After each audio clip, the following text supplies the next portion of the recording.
tired of crooked card bases?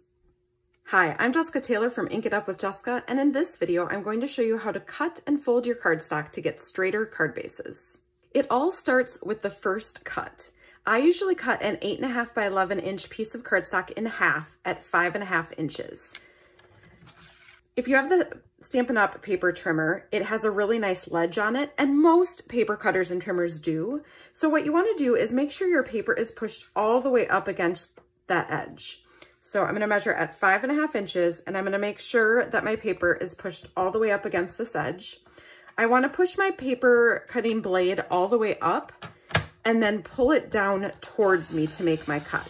That makes sure that my cardstock is staying straight against this. Sometimes if you cut away from it, it'll move your paper and that will start you off with a crooked piece. Scoring is not necessary, but it sure does help. Once again, you're gonna push your paper all the way up against that ledge, and I'm gonna measure at 4.25 inches to do it in half. And then I'll push my scoring blade all the way up and then pull it down towards my ledge. Okay, now it's time to fold. One tip is to make sure that you have really good lighting so that you can see to match up your corners when you're folding your card base. If you are making a white card base like this, it helps to have something darker colored underneath it. If you have a dark surface, that will work.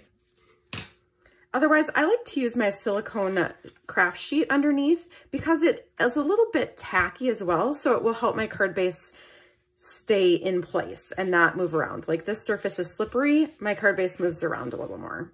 So I like to put my card base on top of this, and then you're just gonna fold it on the score line and then bring it over and match up the corners. Again, good lighting really helps. Then use a few fingers along the edge to hold those corners in place. And then I come in with my bone folder and just give it a nice crease. So just gently smooth it from one edge to the other so that you have a nice straight edge. Now, even when you are doing everything perfectly right, sometimes one side is going to be a little bit longer than the other. That is okay. These are handmade cards, right? But sometimes I will flip it over and use this side, which is a little bit longer, so that you can't see the inside from the front. It's just a tiny little difference, but if it annoys you, make sure you find the little bit longer end.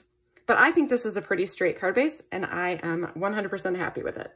If you're making a dark colored card base, you might want to have something white underneath it, like a grid sheet. This can also help you keep your paper straight because it has lots of lines on it. So you might line up your corners on the grid paper lines so that when you fold it over, you have extra lines to help you line everything up straight. Once again, hold it in place with as many fingers as you need, and then give it a good crease with your bone folder. I really do think the bone folder helps you to get a nice straight card base. I hope these tips help you make straighter card bases, but remember that your cards are handmade, so they will never be perfect, and that is what makes them special. If you liked this video, please give it a thumbs up and be sure to subscribe for more card making videos. Thanks for watching.